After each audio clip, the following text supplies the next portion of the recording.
Good morning, everybody. It's your boy D-Mac. So we're gonna get into this conversation. It's nice and chilly out here this morning. I decided that I was gonna take a morning walk and do this conversation. Didn't want to wake up anybody in the house.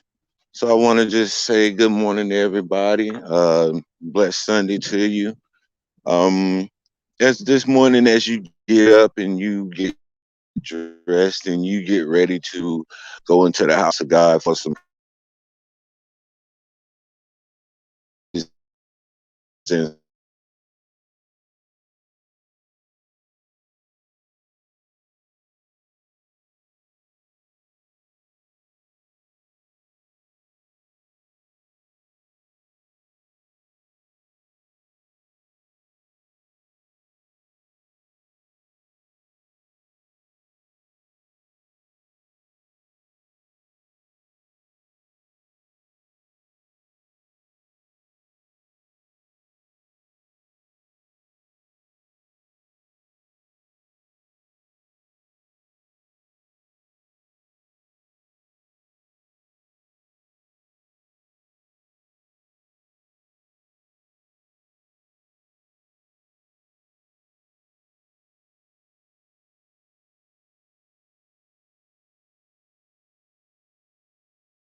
Oh, wow, I'm back. Yeah, the enemy was trying to cut this thing off, but like I said, I'm gonna repeat it again. When you go in there, you're gonna have two types of people. You're gonna have believers and you're gonna have church folk. Now, the believers are gonna be the people who's going to encourage you and they're gonna want you to experience Christ and all of that good stuff like that, and to grow and to mature in Christ. But those church folk, those are the hurt people who hurt people. Those are the ones who, when you come in the door, they're going to tell you all the gossip of the church before they tell you about the goodness of the Lord. So you're going to have to be able to differentiate between these two types of people when you step into the house of God, because that's going to determine your growth and your maturity in Christ. And, coming in off the streets, a lot of us will naturally gravitate towards the church folk because the church folk are more relatable to what we're going through out here in the streets. Because church folk got a foot in the church and a foot in the street still. So they can relate, we can relate to them better than the true believer. So that's one of the things that you have to look out for as well when you step up into the church. They're gonna be people who come around and they're gonna talk like you and they're gonna have the same slang as you and the same mindset as you. But you have to remember that you're there to change that mindset because you're ultimately finding out that it's not working in your life. So don't go in there looking for people who think like you.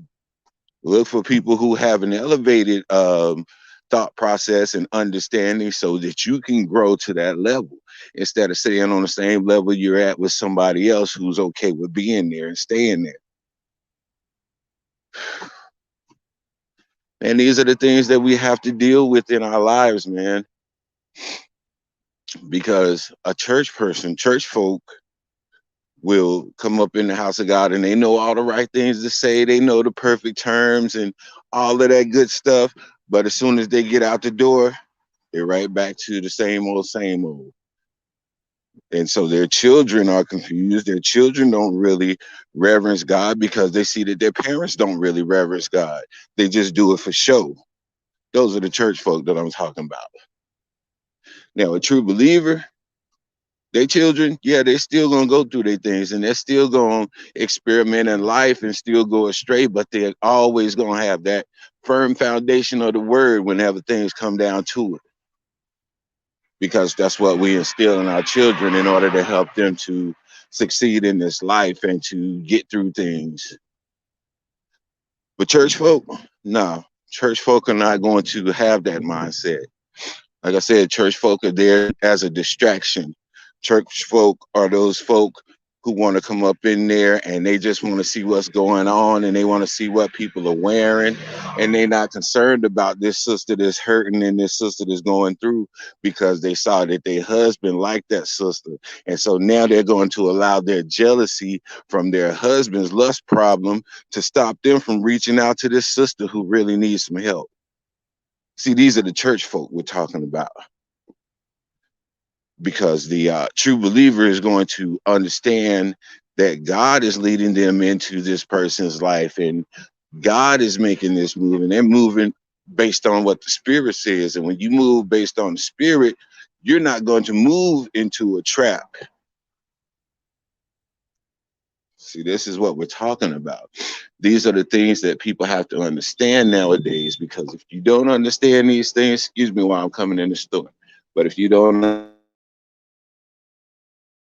you're going to be more likely to get caught up in that situation. Let me get a pack of the orange cream. Yeah. So now we've we've made the difference between a true believer and what a church folk is. So when you go into church this morning, you're going to meet some people. Now, this is the tricky part because, like I stated before, church folk know all of the proper church terms to say. They know all of the right things to say, and they're going to come up to you and they're going to present themselves as somebody who is grounded and rooted in the Lord. And they'll be very convincing at doing it as well. But when a situation arises to where that person has to really react and really express their personality and their character, then that's when you're gonna see what they truly are. A lot of people can go around and fool and fake everybody like everything is all right until they actually have to show you what's going on. And life will bring about a situation to expose what your real status is. So there's a whole lot out here that that church folk are going to say. One of the main things that church folk love to say is, God know my heart. You not my judge. God is the judge of me. These are the terms that church folk love to use in order to justify their shortcomings that they are still indulging in and that they still enjoy. My heart, God ain't done with me yet. God said, come as you are. Yeah, he said, come as you are, but he didn't say stay as you are. That's the thing. He never said stay as you are. He said, come, definitely come as you are. If you don't know no better, you ain't got no better, just come like that. It's just good that you are there, because once you're there, now God can start to work on your heart because you made the first move. It's not that you have to be in a church somewhere in order for God to deal with you, because God is everywhere and he can meet you anywhere. But by you submitting on that level and making the effort to meet him in his place of worship, then that lets him know where your heart is. And now he's going to meet you where you are and y'all can go from there. But you have to make that first step. That's the important thing, is making that step, showing God that you, because we often say a lot of times that we want stuff and that we need things from God, but it's only in a moment of distress when we think that we need that and we think that this is what we want, because in our logic, this is what's going to solve the problem. when in actuality, it could probably be something that's going to make the situation worse.